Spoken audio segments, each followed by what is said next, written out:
foot, donc on le disait, Rodolphe, eh bien... Si on peut appeler ça du foot. Ouais, si on peut appeler ça du foot, effectivement, avec ce qui s'est passé autour. Je vous ai eu au téléphone juste après ce qui vous est arrivé avec votre équipe de tournage. Vous avez eu peur? Tout simplement, on a eu peur. Et vous savez que pourtant, le résultat des scores 2-0, c'était le meilleur résultat au niveau sécuritaire. C'est-à-dire ni perdant ni gagnant pour la qualification. Ce qui ne sera pas le cas mercredi, au coup de sifflet final à Khartoum. Une équipe ira à la Coupe du Monde, l'autre pas. Cette nuit, il y a eu 32 blessés.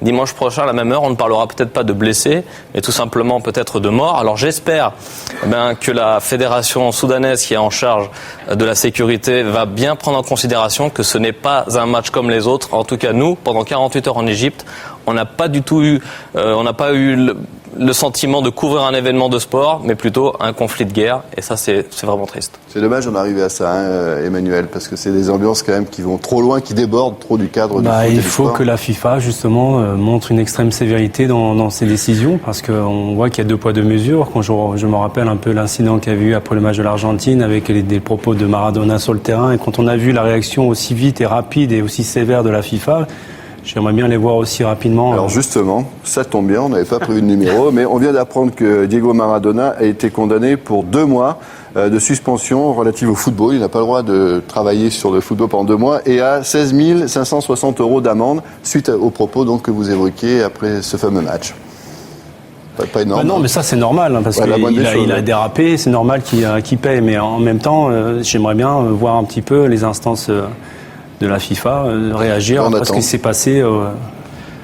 On attend leur réaction. Vous avez raison d'appuyer là-dessus parce que c'est tout à fait inadmissible. Alors évidemment, la colonie algérienne de France était très concernée par ce match et notamment à Marseille. Et Kader Boudaoud était à Marseille.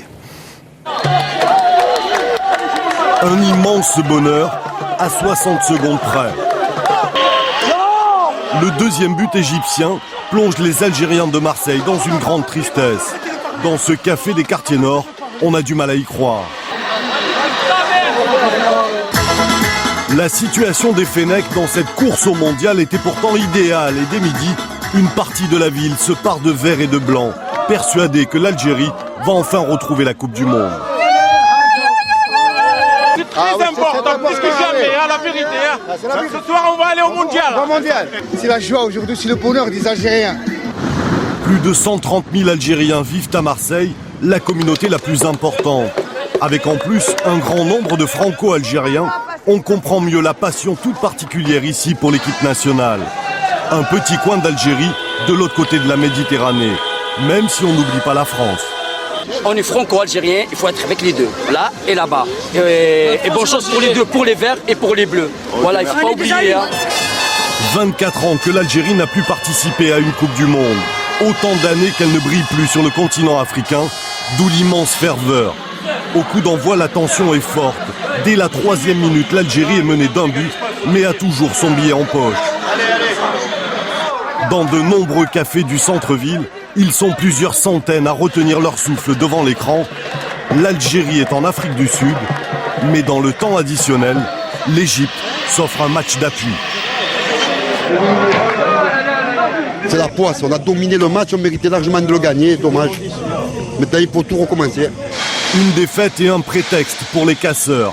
Après le match, une 50aine de jeunes crétins, plus délinquants que supporters, va semer le trouble et défier les forces de l'ordre sur le Vieux-Port, puis aux alentours de la gare. Les supporters algériens de Marseille, eux, sont donc restés calmes et philosophes. Mercredi soir, ils espèrent vibrer et voir l'Algérie en Coupe du Monde. Alors, on espère que ça se passera dans le calme. Donc les autres résultats marquants.